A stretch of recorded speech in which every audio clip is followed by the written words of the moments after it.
अब यही लोग जो ये सब चीजें करते हैं वो अर्नब के लिए बहुत आंसू बहा रहे हैं, वो अर्नब के लिए सड़क पर आ गए हैं। अब तो मुझे ऐसा लग रहा है कि कुछ छुपा हुआ ही नहीं है, मतलब एक ही पार्टी के प्रवक्ता से लेकर मंत्री तक सड़क पर आ जा रहे हैं एक संपादक के लिए। आपने इससे पहले ऐसा होते कभी देखा है? और जिसके लिए वो संपादक काम कर रहा है वो मौन है।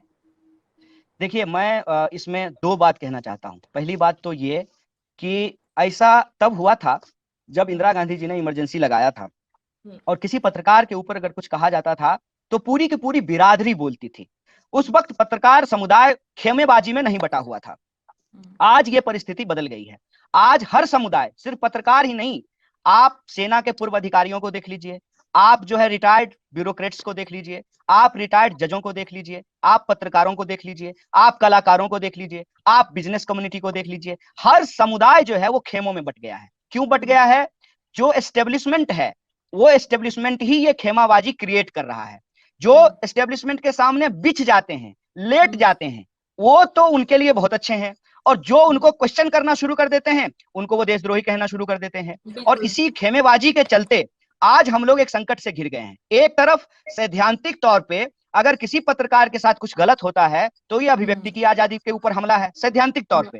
व्यवहारिक तौर पे हम क्या देख रहे हैं कि जब गौरी लंकेश की हत्या की गई तो लोग चुप्पी साध लिए, और पत्रकार बिरादरी में से ही लोगों ने उस महिला को, उस बूढ़ी महिला को, वो माँ की तरह थी मेरे लिए, और वो पब्लिकली इस बात को क्लेम करती थी कि कन्हैया मेरा बेटा है, जब उनको ट्विटर पे कुतिया कहा जा रहा था, आप सोचिए कि एक बेटे को कितना बुरा लगेगा।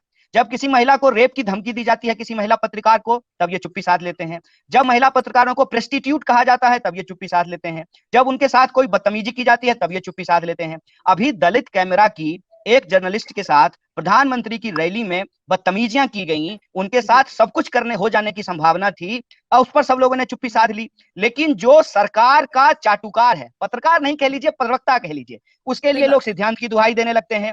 तो मैं इस संबंध में कहना चाहता हूं कि सैद्धांतिक तौर पर किसी भी पत्रकार के साथ, किसी भी मीडिया संस्थान के साथ सरकार के द्वारा किसी तरीके का कोई हमला नहीं किया जाना चाहिए और सत्ता का दुरुपयोग नहीं होना चाहिए। लेकिन जो लोग इसकी आड़ में, मैं एक बात आपको बताना चाहता हूं, जब कोर्ट में हमारे ऊपर हमला किया गया तो जो गुंडे थे उन्होंने वकील का कोट पहन लिया। तो अब हम वकील बिरादरी के खिलाफ तो नहीं है, लेकिन वकील की बिरादरी को जो बदनाम कर रहे हैं तो वकील बिरादरी को ही उसके खिलाफ बोलना चाहिए। पत्रकार की बिरादरी को ही, ये जो पत्रकारिता को आज इस स्तर पे पहुंचाया गया है उसके खिलाफ बोलना चाहिए, तभी जाकर के ये। आपको लगता है कि मीडिया ने अपनी क्रेडिबिलिटी खुद ही खो दी है, खुद ही अपने पैर पर कुल्हाड़ी मारी है? हमेशा विपक्ष को तो कहते हैं ये मीडिया की, देखिए विपक्ष आपस में एकजुट नहीं है, विपक्ष के अंदर आपस में तनातनी है। ये पूरे एपिसोड जिसमें कि चाहे टीआरपी स्कैम देखा हो या अर्नब गोस्वामी के खिलाफ खड़े देखा हो, समझ में आ गया कि इनके आपस में कितनी नहीं बनती है, ये एक दूसरे के साथ कभी नहीं खड़े हो सकते, ये एक बिरादरी है ही नहीं। देखिए, मीडिया की बारी बहुत बाद में आई है। सबसे पहले ये इस देश के विद्यार्थियों के साथ हुआ। मैं पूरे इतिहास को एक छोटे से वक्त में जो है घटनाक्रम आपको बताता हूँ। आजादी के आंदोलन के दौरान पूरे देश में एकमात्र छात्र संगठन था, 1936 में बना था ऑल इंडिया स्टूडेंट फेडरेशन। और उसी 1936 में जो कलाकार थे उनका बाद में कलाकारों का भी जो है ऑर्गेनाइजेशन बना, और लेखकों का भी प्रगतिशील लेखक संघ बना, ऑल इंडिया किसान सभा बना। जब देश आजाद हो गया तो सबसे पहले इन समूहों में, इन बिरादरियों में वैचारिक बहाना बना करके इनमें टूट फूट पैदा की गई। बाद में धीरे धीरे जब नया प्रोफेशन बनता चला गया, पत्रकारिता, डॉक्टर, वकील, एमआर, मजदूर संगठन, ये जो सब टूट फूट होते चले गए, नतीजा ये हुआ कि लोग अपनी बिरादरी के प्रति जिम्मेदार होने की बजाय अलग अलग पार्टियों के पेड वर्कर बन गए।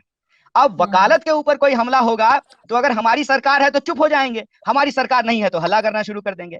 मजदूर संगठनों ने ये किया, वकील संगठनों ने ये किया, और जो चीज दूसरे दूसरे संगठनों के साथ हुआ आज पत्रकारिता के साथ भी हो रहा है। पर ये आपको क्यों लगता है, क्यों मुझे नहीं लगता कि हर पत्रकार को कोई पेमेंट आ रही है कन्हैया। ये कुछ अपने आप भी कर रहे हैं, ये खुद ही सेल्फ रेगुलेशन मोड में घूम रहे हैं। क्या ये छोटी छोटी सी आस है कि भैया हमको ट्विटर पे फॉलो कर ले पीएम, हमारे कुछ काम हमें चाहिए होगा तो हमारा वो हो जाए, या फिर कल को जैसे आजकल हम देख रहे हैं जो भी सवाल खड़ा करता है उसके ऊपर तो एफआईआर कर दी जाती है, तो कम से कम हम इस चीज से बचे रहेंगे हमेशा। कल को कुछ भी अगर कुछ भी काम कर दिया, कुकर्म कर लिया, तो हम बच जाएंगे, क्योंकि भाई हम इतने समय से इनके पक्ष में बोलते आए हैं। देखिए, अगर मैं पॉलिटिकल साइंस के टर्मिनोलॉजी में बात करूं तो ये लड़ाई है पुराना सिविल सोसाइटी और नई सिविल सोसाइटी के बीच में, या यूं कह लीजिए उस सिविल सोसाइटी में अपना स्पेस बनाने की लड़ाई है। तो उसमें क्या हो रहा है कि जो पहले से वहां एस्टेब्लिश लोग हैं वो नए लोगों की एंट्री नहीं चाहते हैं, तो नए लोगों के सामने एक विकल्प मिल गया जब सत्ता परिवर्तन हुआ। तो उनको लगा कि अगर हमको प्रेस क्लब में जगह नहीं मिला है तो कोई बात नहीं, हम पीएमओ में डिनर के लिए चले जाएंगे और अपने आप को बड़ा पत्रकार कहलाएंगे। तो वहां वो स्पेस की लड़ाई लड़ना छोड़ करके वो जो है सत्ता के साथ अपने आप को जुड़ा हुआ दिखा करके समाज में झूठी प्रतिष्ठा लेना शुरू कर दिए। और ये उसी का नतीजा है कि प्रधानमंत्री ट्विटर पे फॉलो कर दें या उनके जो फॉलोवर हैं वो हमको ट्विटर पे फॉलो करने लगे। इस छोटी छोटी ख्वाहिशों में लोग अपने आप को बांट लिए और कैसे इनडायरेक्टली वो पूरी की पूरी बिरादरी के खिलाफ हो गए, पूरी की पूरी पत्रकारिता की नैतिकता के खिलाफ चले गए और बाजार में खड़े हो गए। बाजार में देखिए, इंटरेस्ट एक चीज होता है, बिजनेस एक चीज होता है, लेकिन बिजनेस ही जर्नलिज्म नहीं है। जैसे मैं अक्सर ये बात कहता हूं कि मैथमेटिक्स ही पॉलिटिक्स नहीं है। अगर मैथमेटिक्स ही पॉलिटिक्स होता तो दुनिया भर के पॉलिटिकल साइंस के डिपार्टमेंट बंद कर दिए जाते और पॉलिटिक्स को मैथमेटिक्स के डिपार्टमेंट में पढ़ाया जाता। कई बार ये भ्रम होता है कि आप सत्ता की चाकरी करते हैं तो आप बड़े पत्रकार बन जाते हैं, जबकि ऐसा होता नहीं है। साहित्य की अगर मैं बात करूं तो दो तरीके के कवि होते हैं, एक होते हैं दरबारी कवि, दूसरे होते हैं जनता के कवि।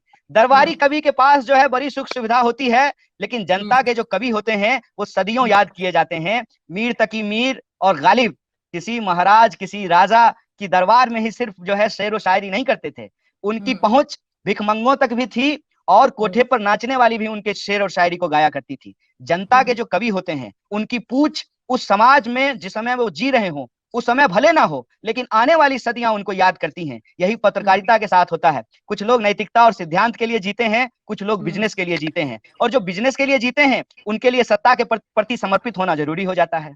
कन्हैया, मैंने जब ये जिक्र किया था कि आप मेरे साथ लाइव रहने वाले हैं तो ट्विटर और फेसबुक पर कुछ लोगों ने सवाल पूछे थे, तो मैं उनके सवाल भी एक बार यहाँ पर लेना चाहती हूँ। अंकुर सेठी हैं, इनकी कवर फोटो पे लिखा हुआ है रोजगार चाहिए, मतलब ये बेरोजगारी और इस इशू पे बात करते हैं। तो उन्होंने आपसे सवाल पूछा है, देश दुनिया के मुद्दों पर चुप्पी रहती है आपकी, ये उन्होंने बोला। अब सिर्फ अपने राज्य और कुछ एक स्थानों तक सीमित हो गए हैं आप, मीडिया में भी अब पहले जैसी चर्चा नहीं है। क्या मोदी सरकार से बुरी तरह डर गए हैं? क्या अपने लिए सुरक्षित मुद्दे ढूंढने लगे हैं कन्हैया कुमार, जिससे कि केंद्र सरकार के सामने ना आए? देखिए, इसको कहते हैं, रामचरितमानस में एक लाइन लिखा हुआ है, जाको रही भावना जैसी प्रभु मूरत देखई तिन तैसी। मैं आपकी इच्छा और आपके मन की बात को कैसे जवाब दूं, लेकिन मेरे मन की बात अगर आप पूछ रहे हैं तो एक बात बताइए कि अगर डरना होता तो 4 साल बाद क्यों डरते? जब जेल गए थे उसी समय ही सरकारी गवाह बन जाते और वहां से निकलने के बाद संबित पात्रा की तरह टीवी में बैठ करके सरकार की हर गलती को सही साबित करते रहते तो हम भी ओएनजीसी के डायरेक्टर बन गए होते, कहीं का जो है राज्यपाल बना दिया जाता या राज्यसभा का मेंबर बना दिया जाता। तो मैं तो वही कर रहा हूं जो कर रहा था। रही बात कि मीडिया में कम दिखते हैं, ये हमारे हाथ में नहीं है भाई।